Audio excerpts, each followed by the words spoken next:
کہ یہ چاہتے ہیں کہ عمران خان ادھر گفتگو شروع کریں، ادھر عمران خان باہر آ جائے، اور پھر عوام کو کہا جائے کہ عمران خان کو رہا کرنا وہ مذاکرات کی شرط تھی اور یہ اعتماد سازی تھی، اور پھر جو عمران خان کا قد ہے اس کو کم کرنا۔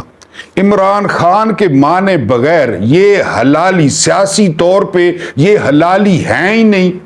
یہ تو رات کو 12:30 بجے، آپ اچھی طرح جانتے ہیں کہ رات کو 12:30 بجے کے بعد دنیا میں کیا ہوتا ہے، خاص کر یورپی ملکوں میں کیا ہوتا ہے، خاص کر لاس ویگاس میں کیا ہوتا ہے، میامی میں کیا ہوتا ہے، تھائی لینڈ میں کیا ہوتا ہے۔ رات کو 12:30 بجے کے بعد، یہ رات کو 12:30 بجے کی سیاسی پیداوار ہیں، جب بالکل یکدم بڑے ہم آرام سے ریزلٹس دیکھ رہے تھے، اور اقرار الحسن اور وسیم بدامی لوگ جو ہے وہ ریزلٹ آؤٹ کر رہے تھے، اور ہر ریزلٹ پہ ہمارا خون بڑھ رہا تھا۔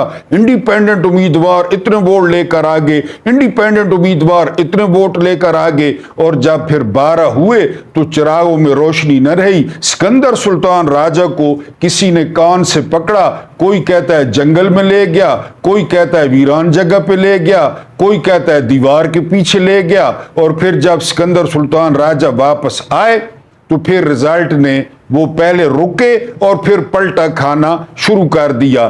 70 700 بننے لگا، 90 900 بننے لگا، اور 60 6000 بننے لگا۔ پھر یہ ہوا، اب یہ چاہتے ہیں کہ عمران خان ان کو لیجٹیمیسی دیں، عمران خان ان کو حلال کر دیں، ورنہ ان پہ جو بوجھ ہے، جو دنیا کا بوجھ ہے، جو عوام کا بوجھ ہے کہ یہ 2 نمبر ہیں، یہ لٹیرے ہیں، یہ مینڈیٹ چور ہیں، انہوں نے مینڈیٹ چوری کیا ہے، لوگوں نے ان کو ووٹ نہیں دیے اور قطعی طور پہ نہیں دیے۔ اب صرف یہ چاہتے ہیں کہ عمران خان ان کو سیاسی طور پہ حلالی جو ہے وہ کر دیں، یعنی عمران خان ادھر مذاکرات شروع کریں گے، ادھر یہ شور مچانا شروع کر دیں گے کہ جو ہے نا، کیونکہ یہ اسی طرح کرتے ہیں۔ ابھی جو منتیں کر رہے ہیں نا، بار بار آپ کو پیر پگاڑا کا حوالہ دیتا ہوں کہ جب یہ اقتدار میں نہیں ہوتے تو پاؤں پڑتے ہیں، اور جب یہ اقتدار میں ہوتے ہیں تو گلے پڑتے ہیں۔ اب ان کا کام پھنسا ہوا ہے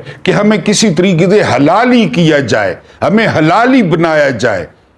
کل احسن اقبال، وہ لنڈے کا رستو، وہ کہہ رہے تھے کہ جی 2029 تک انتظار کرے پی ٹی آئی۔ آپ احسن اقبال صاحب آج نکالے نا، آپ کی مردانگی چیک ہو جائے، آپ کے ٹیسٹوویرون چیک ہو جائے کہ آپ کتنے آپ میں ٹیسٹوویرون ہیں، آپ نکالے نا خان صاحب کو باہر۔ پھر 2029 تک کون انتظار کرتا ہے یہ آپ کو بھی پتہ چل جائے گا، اور آپ کے ہینڈلرز کو بھی پتہ چل جائے گا۔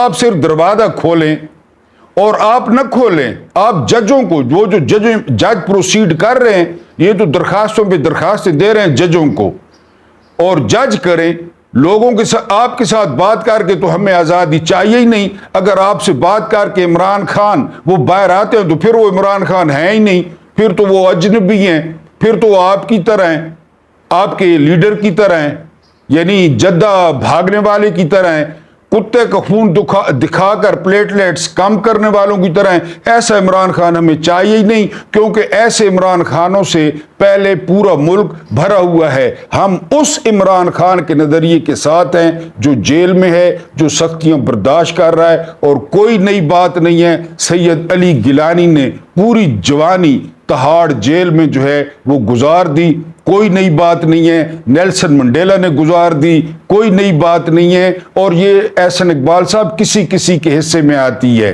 یہ اسیری جو ہے، یہ سجاد ابن حسین علیہ السلام کی یہ سنت ہے۔ وہ زنجیریں اور بیڑیاں جن کا جو ہے نا وہ گوشت کھا گئی تھی، یہ ان کی سنت ہے، یعنی ان کی سنت پہ کوئی چلتا ہے۔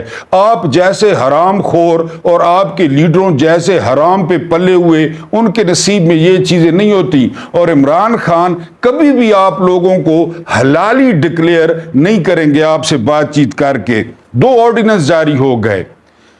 پہلے پرویز مشرف کے دور میں جب نیب آیا نا، تو اس میں تھا کہ جی 90 دن کا جو ہے وہ ریمانڈ ہوگا اور 90 دن کی تفتیش ہوگی۔ یہ بڑے چیخے، یہ بڑے چلائے، کیونکہ سارے چور ہیں۔ میں تو نہیں چیخا تھا، میں تو نہیں چلایا تھا، تو وہ یہ بڑے چیخے نہیں جی یہ بڑی زیادتی ہے، یہ بڑی انسانی حقوق کی خلاف ورزی ہے، یہ بڑا یہ ہے، یہ بڑا وہ ہے، جس طرح ان کو باتیں آتی ہیں۔ انہوں نے کیا کیا، انہوں نے وہ عمران خان نے چیلنج کر رکھی ہیں، وہ ترمیم عمران خان نے چیلنج کر رکھی ہیں، حالانکہ انہوں نے اب کہا ہے کہ جی اب انہوں نے کتنا کر دیا، انہوں نے 14 دن کر دیا 90 دن سے، کہ جی 14 دن ہوگا ٹوٹلی، کیونکہ خود سارے چور ہیں، ایک دوسرے کو فیسیلیٹیٹ کر رہے تھے۔ اب جب عمران خان کی ضمانتیں قریب آئیں، ایک تو آج انہوں نے چھٹی کر دی، ٹھیک ہے آج چھٹی تھی، عدالت بند ہوگی۔ جس ملک میں چھٹی والے دن عدالتیں لگنی چاہیے، چھٹی والے دن، جس ملک میں اتنا ظلم ہوتا ہو وہاں عدالتوں کی چھٹیاں۔ میں نے آپ کو پہلے بھی ایک ڈائلاگ سنایا تھا مرحوم سلطان رائی صاحب کا۔ سلطان رائی صاحب نے ایک فلم میں کہا تھا کہ ظلم 24 گھنٹے ہوتا ہے، ظلم دن رات ہوتا ہے، اور عدالتیں صرف دن کو کھلتی ہیں۔ کیوں؟ یہاں تو دن رات عدالتیں قسم خدا کی کھلنی چاہیے، صبح والے جج اور ہوں، رات والے جج اور ہوں، جس طرح فیکٹریوں میں ہوتا ہے کہ 2 شفٹیں ہوتی ہیں، 3 شفٹیں ہوتی ہیں، اسی طرح یہاں پہ دن رات عدالتیں کھلیں اور لوگوں کو انصاف دے۔ یہ جو کھلی ہوئی ہیں، کبھی جج نہیں ہے، کبھی جج بیمار ہے، کبھی جج کی ماں بیمار ہے، کبھی جج کی گھر والی بیمار ہے، یہ حالت ہے۔ اچھا اس پہ انہوں نے چھٹی کر دی، ٹھیک ہے جی چھٹی بھی انہوں نے کر دی، حالانکہ آج عمران خان کی جو سائفر کیس تھا وہ لگا ہوا تھا۔ بہرحال اب ان کے پاس جو ہے نا وہ کوئی رستہ نہیں ہے کہ وہ عمران خان کو اندر کس طرح رکھیں۔ وہ ایک پیر بنا پھرتا ہے، مخدوم ہے وہ ملتان کا، ویسے وہ زرداری کا پالشیا ہے، زرداری کا مالشیا ہے، 47 پہ جیت کے آیا ہے، یہ پیر، یہ وڈیرے۔ اس نے آرڈیننس جاری کیا جی کہ اب پہلے یہ مخالفت کرتے تھے کہ اب نیب 40 دن تک اپنے پاس جو ہے وہ رکھ سکے گا ملزم کو، کیونکہ یہ نیب والی نئی گیم ڈال رہے ہیں۔ وہ جو بے شرم اور بے حیا انہوں نے چیئرمین بنایا ہے، لیفٹیننٹ جنرل ہے وہ نذیر بٹ، حالانکہ آفتاب سلطان استعفیٰ دے گیا تھا کہ مجھ سے یہ کام نہیں ہوتے۔ ظاہر ہے انسان کا کوئی ضمیر ہوتا ہے، کوئی انسان میں ماں باپ کی تربیت ہوتی ہے، کوئی انسان نے اسلامیات پڑھی ہوتی ہے، کوئی انسان کو نماز کا ترجمہ آتا ہوتا ہے، کوئی انسان نے جو ہے وہ کلمہ پڑھا ہوتا ہے، کوئی انسان نے جو ہے وہ سورہ اخلاص پڑھی ہوتی ہے، لیکن یہ چیئرمین صاحب ان ساری باتوں سے ماورا ہے۔ یہ ہو لیول تے ہے لیول پڑھے انہیں اور کچھ نہیں پڑھی۔ وہ چونکہ نئی واردات کرنے جا رہے ہیں، آفتاب سلطان نے نہیں کیا تھا، آفتاب سلطان کو گھر بھیج دیا گیا، اس کو لے آئے۔ یہ ریٹائرڈ لیفٹیننٹ جنرل بھی ہے، تنخواہ کا اندازہ کر لیں، پینشن کا کر لیں، زمینیں کتنی ملی ہوں گی، پلاٹ کتنے ملے ہوں گے، لیکن آپ کو پتہ ہے یہ بے روزگار ہیں۔ یہ فوراً آ گیا اور اس نے یہ 2 نمبر اور بے حیائی کا کام شروع کر دیا۔ اب یہ عمران خان پہ ایک اور کیس لا رہے ہیں نیب کا، وہی بٹ صاحب، اور اس میں اب عمران خان کی گرفتاری ڈالی جائے گی اور اس کو 40 دن جو ہے وہ صرف تفتیش کے لیے، 40 دن تو وہ گئے نا کہ جی 40 دن تو لٹ مار کرو نا، یعنی 40 دن تا اپنا خود ہی تے سارے ہینڈلر ہی تے وہ سارے، یعنی وہ نا 40 دن تا موجہ مارو نا۔ اس تو بعد تک کیسی، اس تو بعد کہیں جج نی بیوی بیمار تھی دی، کوئی جج چھٹی تھی چلے دی، عامر فاروق جڑا ہے جی عامر فاروق کو قبرستان کر رہے تھی، لہذا 40 دن تک کڈو۔ اور سارے وکلا کہہ رہے ہیں کہ جو ترامیم ہی چیلنج ہے سپریم کورٹ میں، اور 30 کے 31 تاریخ کو اس کی ہیئرنگ ہونی ہے، اس قانون میں پہ آرڈیننس آ گیا۔ اب ملک کا حال دیکھیں۔ الوی جب آرڈیننس کو جاری کرتا نا تو یہ کہتے تھے کہ ایوان صدر کو آرڈیننس کی فیکٹری بنا رکھا ہے کہ جی آرڈیننس پہ آرڈیننس آ رہے ہیں۔ اب کیا ہے، اسمبلی موجود ہے، سینٹ موجود ہے، لیکن آرڈیننس کی وہ جلدی کام کریں جی، کیونکہ آپ دیکھیں گے آج یا کل یعنی کوئی نئی نیب کی ان کے ہاتھ میں ہے نا۔ یہ ایول جینیس بیٹھتے ہیں شیطان کی، ابلیس کی مجلس شورا، ابلیس کی مجلس شورا آپ کو سناؤں گا۔ ڈاکٹر اقبال کی بہت خوبصورت پوئم ہے، نظم ہے، ابلیس کی مجلس شورا۔ یہ ہے ابلیس کی مجلس شورا، یہ اپنی روحیں اپنی دنیاوی عہدوں کے بدلے میں ابلیس کے پاس یہ گروی رکھ چکے ہیں۔ اپنی عزت، اپنی ناموس، اپنی غیرت، اپنی حیا، اپنی شرم، یہ ابلیس کے پاس جو ہے وہ گروی رکھ چکے ہیں۔ تو یہ ابلیس کی مجلس شورا اب کوئی نیا قانون بنائے گی، جو ہے وہ کیس بنائے گی نیب کا، اور نیب 40 دن ریٹین رکھے گا عمران خان کو۔ رکھ لیں 40 دن اور رکھ لیں، پہلے جو سال ہو گیا ہے جیل میں بیٹھ کے وہ جو تم لوگوں کی بجا رہا ہے، وہ ہم تو اسی پہ خوش ہیں۔ ہمیں تو اسی بات کا گھمنڈ ہے کہ جیل میں بیٹھا ایک شخص، جیل میں بیٹھا، وہ لے کے گئے تھے نا قیدیوں کو دربار یزید میں، بڑا جو ہے نا اس طرح یہ اور وہ اور سارا کچھ، ایک خطبہ دیا تھا علی کی بیٹی نے، ایک خطبہ۔ ہر کسی کو بھول بھال جاتا کربلا، کیونکہ اس وقت مواصلات اور کمیونیکیشن نہیں تھے۔ علی کی بیٹی نے 1 یا 2 خطبے دیے تھے، اور جو ہے وہ دیکھنے والی حالت تھی دربار کی، اور ایک نابینا صحابی وہاں پہ بیٹھے تھے۔ جب وہ بولی تو انہوں نے کہا کہ علی زندہ ہے، یہ تو علی بول رہا ہے۔ تو پھر اس طرح ہوتا ہے، اب کر لیں بند، بالکل آپ جو مرضی ہے آپ نے کرنا ہے کر لیں، لیکن آپ حلالی نہیں ہیں۔ آپ قوم نے آپ کو ووٹ نہیں دیا، آپ 2 نمبر ہیں، آپ فارم 47 کی پیداوار ہیں، آپ جھولیوں میں بیٹھ کے آئے ہیں، آپ لیٹ کے آئے ہیں، آپ چمکا کے آئے ہیں زبانوں سے، آپ جو مرضی ہے کر لیں۔ بہرحال ایک تو یہ تھا کہ 40 دن عمران خان کو رکھنا ہے۔ دوسرا کیا ہے؟ دوسرا یہ ہے کہ جو الیکشن ٹریبونلز کے جج بنائے جا رہے ہیں، سنا ہے کہ وہ ہائی کورٹ کے بڑے کڑوے جج ہیں، اور وہ بیٹھ گئے تو سب سے پہلی سیٹ وہ اس کی جو ہے نا وہ یہ جو میڈم ٹک ٹاکر ہے میک اپ بانو، اس کی جائے گی، کیونکہ میں شرافت نے چیلنج کر رکھا ہے۔ اس میں آرڈیننس میں ہے کہ اب ریٹائرڈ جج وہ بھی الیکشن ٹریبونل جو ہے نا اس میں بیٹھ سکیں گے اور کیس سن سکیں گے۔ ریٹائرڈ ججوں کا آپ کو پتہ ہے جنہوں نے ان کی خدمت کی، کیونکہ جو قانون کا سب سے بڑا دلال خاندان ہے نا وہ ان کے پاس ہے، تارڑ خاندان۔ ان کے بڑے وہ اتنی داڑھی، وہ رفیق تارڑ، میری عمر کے بندوں کو یاد ہوگا جو صدر تھے، انہوں نے سب سے پہلے سپریم کورٹ میں بغاوت کرائی تھی، اور اس تارڑ نے اتنے داڑے کے ساتھ وہ کوئٹہ بینچ کو خریدا تھا، اور سید سجاد علی شاہ کے خلاف بغاوت ہوئی تھی۔ یہ وہ خاندان ہے، یہ قانون کا دلال ہے، یہ قانون کی دلالی کرتا ہے، یہ احسن بھون جیسے لوگ پیدا کرتا ہے، یہ وکلا پہ پیسے لگاتا ہے، یہ ججوں کو پیسے کھلاتا ہے، یہ ملک قیوم کو فون کرتے ہیں۔ اب آرڈیننس آیا کہ جی الیکشن ٹریبونل میں وہ خلیل رمدے جیسے، یعنی وہ جج بھی بیٹھ سکیں گے۔ وہ ملک قیوم کو فون، آپ نے ہر کسی نے دیکھا کہ شہباز شریف فون کر رہا ہے اور ملک قیوم سن رہا ہے کہ جی فکر نہ کریں، جو آپ کہیں گے وہی ہوگا، یہ تو وہ ہے۔ تو دوسرا آرڈیننس ہے کہ جی ریٹائرڈ جج سردار طارق مسعود جیسے وہ جج جو ہے نا، پھر قاضی فائدی صاحب بھی ریٹائر ہوگا اکتوبر میں، یہ ہو گئے، ان سب کو یہ فیسیلیٹیٹ کریں گے۔ یہ جو یہ بات ان کی مانی ہے۔ وہ باقر تھا جو ہے نا باقر علی شاہ، کوئی مقبول باقر، وہ پیپلز پارٹی کا بڑا زبردست جو ہے نا، جب سپریم کورٹ میں تھا، کوئی شرم کوئی حیا، حالانکہ وہ شاہ ہے سندھ میں، خیر جو بھی جمعرات کو پیدا ہوتا ہے وہ سارے شاہ ہیں، تو وہ جو ہے نا ادھر سپریم کورٹ میں جج تھا، وہ مکمل طور پہ سپریم کورٹ کا جو ہے پیپلز پارٹی کے حق میں سارے کرتا۔ پھر انہوں نے کیا کیا آپ جانتے ہیں، وہ کیوں نگران وزیر اعلیٰ بنا سندھ کا؟ وہ نگران وزیر اعلیٰ بن گیا۔ یہ نام نوٹ رکھتے ہیں کہ کس کس نے ہمیں فائدہ دیا۔ یہ ہے آپ کا ملک، یہ ہے آپ کا سسٹم۔ وہ نجم سیٹھی کہہ رہا تھا کہ سپریم کورٹ کی جو ہے نا فارمیشن وہ اس طرح ہوتی ہے کہ 3 جج جو ہے نا وہ نون لیگ کے ہوتے ہیں، 3 جج پیپلز پارٹی کے ہوتے ہیں، 1 ایم کے۔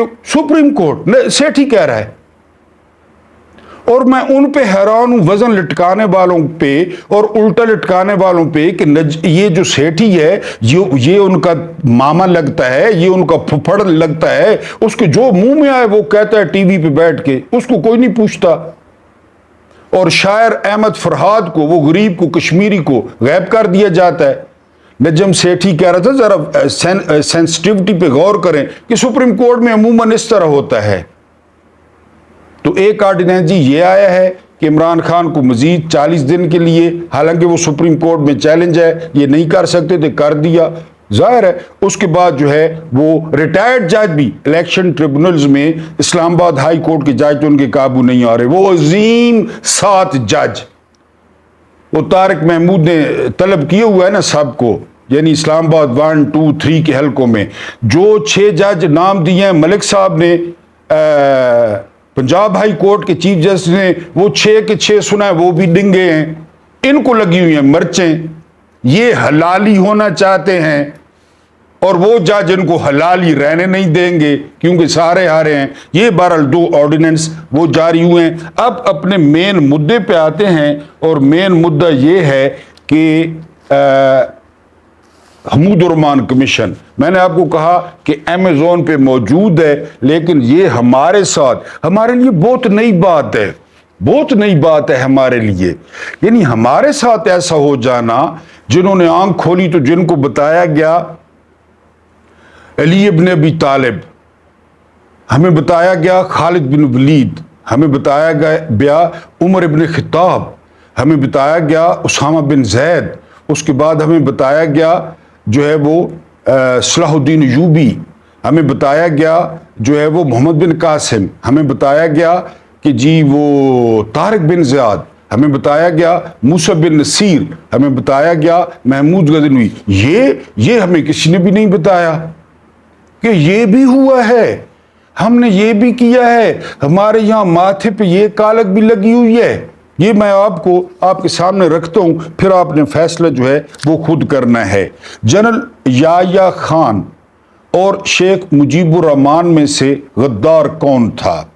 شیخ مجیب الرحمان جو کہ عوامی نمائندہ, آپ کو پتہ ہے الیکشن کے ذریعے ووٹ لے کر 167 سیٹوں پر کامیاب ہو کر کے اقتدار کی منتقلی چاہتا تھا. صرف کل بھی میں نے بات کی تھی کہ آپ انصاف رکھتے ہیں, اس نے 167 سیٹیں لی تھی, پیپلز پارٹی نے 86 سیٹیں لی تھی. سمپل سی ایکویشن ہے, آپ خود بتا دیں کس کو ملتا ہے اقتدار. جبکہ یحییٰ خان اور اس کے حواری, جن میں ذوالفقار علی بھٹو شامل تھے, 100% شامل تھے. بھٹو نے بعد میں جو بھی کیا سو کیا, لیکن اس وقت بھٹو برابر کا شریک تھا یحییٰ کے ساتھ. 86 سیٹوں کے ساتھ اقتدار اصل عوامی طاقتوں کو منتقل نہیں کرنا چاہتے تھے, نہ یحییٰ نہ بھٹو, جس کے نتیجے میں جنگ ہوئی اور پاکستانیوں کے ماتھے پہ بدترین کالک ملی گئی. ہزاروں فوجی بھارت کی قید میں گئے. کیا نہیں گئے؟ گئے, بالکل. ہم جنگ ہارے اور پاکستان 2 ٹکڑے ہو گیا. نہیں ہارے, نہیں 2 ٹکڑے ہوا. اس کا اصل ذمہ دار کون ہے؟ اس کے اوپر عمران خان صاحب نے زور دیا ہے اور قوم سے گزارش کی ہے کہ تمام پاکستانی حمود الرحمان کمیشن کی رپورٹ ضرور پڑھیں. اب ایمیزون پر جو کتاب پڑھی ہوئی ہے حمود الرحمان کمیشن رپورٹ کی, وہ 167 صفحات ہیں, 167, حالانکہ اس سے بہت زیادہ ہیں. اس کو آپ پڑھ نہیں سکتے یا نہیں پڑھنا چاہتے تو اس ویلاگ کے اندر میں مختصراً اس رپورٹ کا متن کریک یا اس جو ہے نا وہ آپ کو جو ہے نا اس کا مرکزی خیال, اس کی باٹم لائن آپ کے سامنے رکھنے والا ہوں. اس کا خلاصہ, اس کا نچوڑ آپ کے سامنے رکھنے کی کوشش کروں گا. مرشد عمران خان صاحب چاہتے ہیں کہ آپ کو پتہ ہونا چاہیے کہ اس رپورٹ میں کیا ہے, اس لیے میں آج آپ کے سامنے اس کا متن رکھتا ہوں. مشرقی پاکستان کی علیحدگی کی وجہ آپ کو علم ہوگا. اس کے بعد اس کے اوپر ایک کمیشن بنایا گیا. اس وقت کے chief justice of Pakistan Hamoodur Rahman اس کے جو ہے وہ اس میں شامل تھے. 2 معزز جج صاحبان اور تھے اور ایک لیفٹیننٹ جنرل تھا. یہ ٹوٹل حمود الرحمان کمیشن کی فارمیشن تھی, جن کی سربراہی میں کمیشن بنایا گیا. اس کمیشن نے 300 سے زیادہ گواہان کو شامل تفتیش کیا, یعنی 300 اس میں گواہ پیش ہوئے اور بھگتے, اور وہ پھر اس نتیجے پر پہنچے. وہ نتیجہ کیا تھا وہ میں آپ کے سامنے رکھتا ہوں. اس کمیشن میں گزارش کی گئی کہ حکومت سے کہ حکومت مندرجہ ذیل افراد کے خلاف کھلی عدالت میں مقدمہ چلائے. کمیشن نے ریکمینڈ کیا کہ یہ جو بندے ہم کہہ رہے ہیں ان کے خلاف آپ کھلی عدالت میں مقدمہ چلائیں۔ اب بہت زیادہ نام تھے، اس میں چند نام آپ کے سامنے رکھتا ہوں، چند نام، جیسا کہ جنرل یحییٰ خان۔ سب سے پہلے یہ کمیشن سمجھتا ہے کہ مشرقی پاکستان کو توڑنے کا ذمہ دار جنرل یحییٰ خان تھا۔ بھارت سے جنگ ہارنے اور ہتھیار ڈالنے کا ذمہ دار بھی یحییٰ خان تھا، لہٰذا اس کے خلاف کھلی عدالت میں مقدمہ چلایا جائے۔ میں نہیں کہہ رہا، حمود الرحمان کمیشن ریکمینڈ کر رہا ہے، جبکہ یحییٰ خان کے حواری ذوالفقار علی بھٹو کی حکومت میں اس کے خلاف کوئی کارروائی نہیں ہوئی اور سرکاری اعزاز کے ساتھ آرمی کے قبرستان میں جنرل یحییٰ خان کو پاکستانی پرچم میں لپیٹ کر دفن کیا گیا۔ یہ ان کو بڑا یاد ہوتا ہے پاکستانی پرچم، کیونکہ بھٹو کا کام ہو گیا تھا، ادھر تم ادھر ہم، لہذا بھٹو نے کیا کرنا تھا؟ یحییٰ خان کا، بھٹو کا تو مقصد پورا ہو گیا، کیونکہ جس دن سرچ لائٹ شروع ہوا تھا نا آپریشن، تو بھٹو نے کراچی ایئرپورٹ پہ بیان دیا تھا کہ اللہ کا شکر ہے پاکستان بچا لیا گیا۔ کون سا پاکستان؟ یہ بھٹو صاحب بہتر جانتے تھے۔ بہرحال انہوں نے کچھ نہیں کیا، جنرل یحییٰ خان دفن ہو گئے۔ اس کے بعد دوسرا نام ہے لیفٹیننٹ جنرل گل حسن خان۔ ان کے خلاف الیکشن کمیشن کہتا ہے کہ کھلی عدالت میں مقدمہ چلنا چاہیے، جبکہ ان کو برطرف کرنے کی بجائے بھٹو کی جو حکومت ہے انہوں نے ترقی دے کر کمانڈر ان چیف بنایا۔ اس وقت commander in chief army chief کو کہا جاتا تھا اور یہ اس وقت کا آخری کمانڈر ان چیف تھا، یعنی گل حسن، کیونکہ گل حسن کے بعد آرمی کے سربراہ کو چیف آف آرمی سٹاف سے بدل دیا گیا۔ یہ آخری کمانڈر ان چیف تھا گل حسن خان، کیونکہ اس کے اور آرمی چیف کا عہدہ متعارف کرا دیا گیا، یعنی یہ آخری جو ہے وہ کمانڈر ان چیف تھا۔ اور بعد میں بھٹو نے ان کو آسٹریلیا میں سفیر لگا دیا تھا۔ پہلے چیف بنایا، کمیشن کیا کہہ رہا ہے؟ بھٹو نے چیف بنایا، اس کے بعد گن پوائنٹ پہ استعفیٰ لیا گیا، کہتے ہیں کہ گاڑی میں سے استعفیٰ لیا گیا تھا بھٹو کے کہنے پہ، ٹھیک ہے جی، اور پھر اس کو آسٹریلیا میں چیف سفیر لگا دیا گیا۔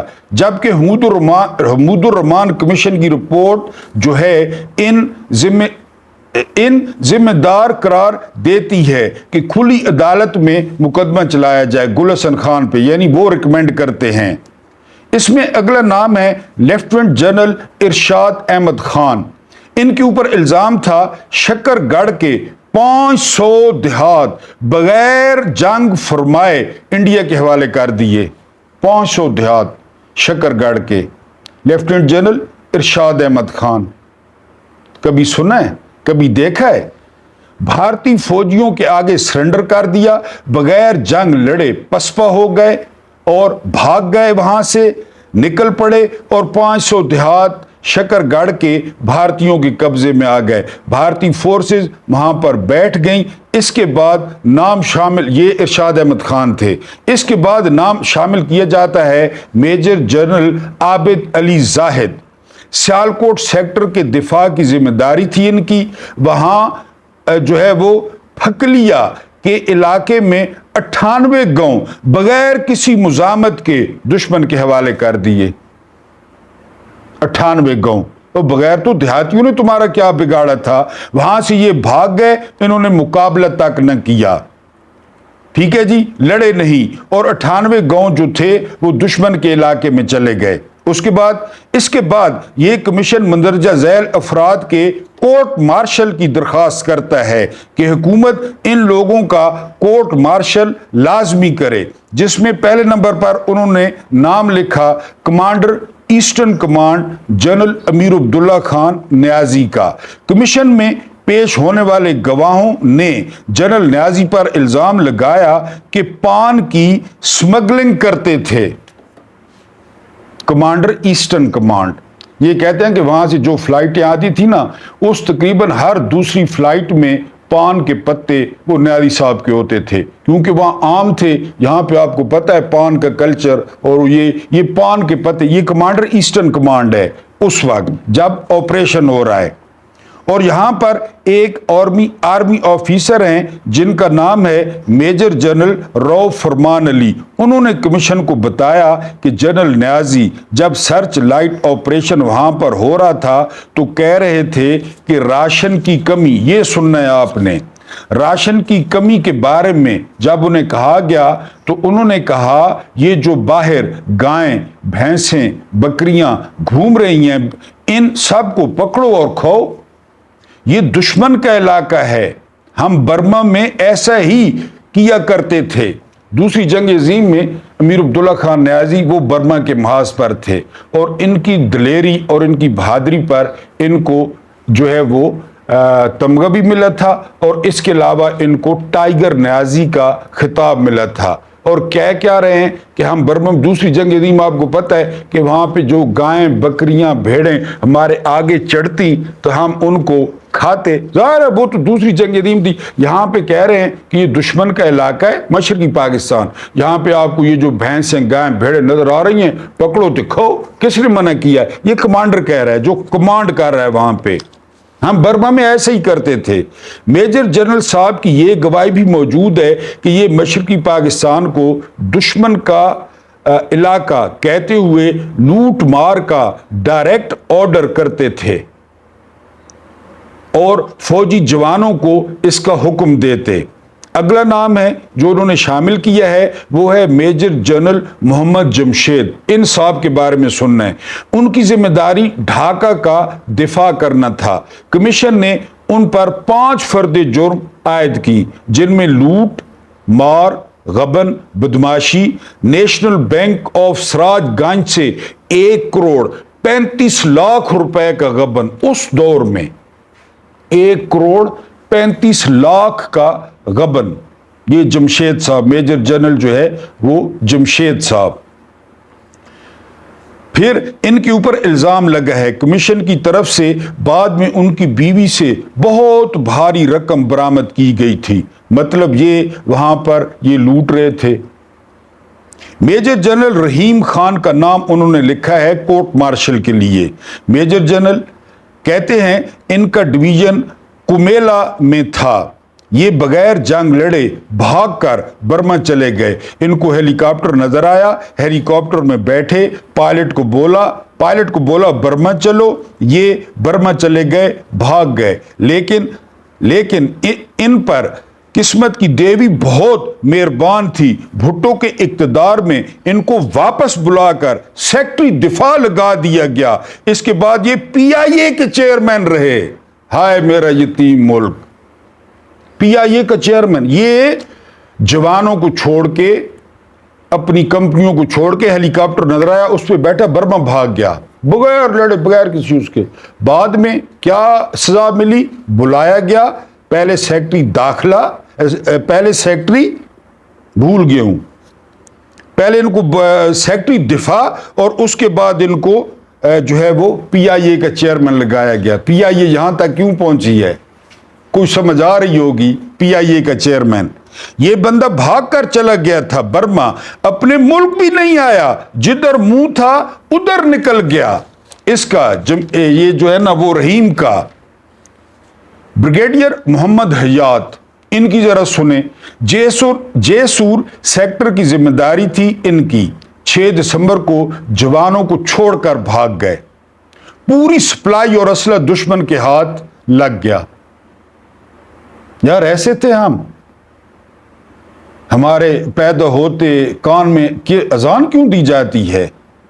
بریگیڈیئر محمد اسلم، ان کا سنیں. ان کا بریگیڈ لکشم علاقے میں تعینات تھا. یہ 124 بیمار اور زخمی جوانوں کو چھوڑ کر پیٹھ دکھاتے ہوئے وہاں سے بھاگ گئے. یہ بریگیڈیئر اسلم صاحب جن کو چھوڑ گئے، زخمیوں کو، جوانوں کو، وہ بھی تو کسی کے تھے نا یار. کمیشن مطالبہ کرتا ہے ان کے کورٹ مارشل کا. یہ 124 جوانوں کو بیمار اور زخمی حالت میں چھوڑ کر وہاں سے بھاگ گئے تھے. بھارتیوں نے سپلائی اور راشن وغیرہ سب پر قبضہ کر لیا. اس کے بعد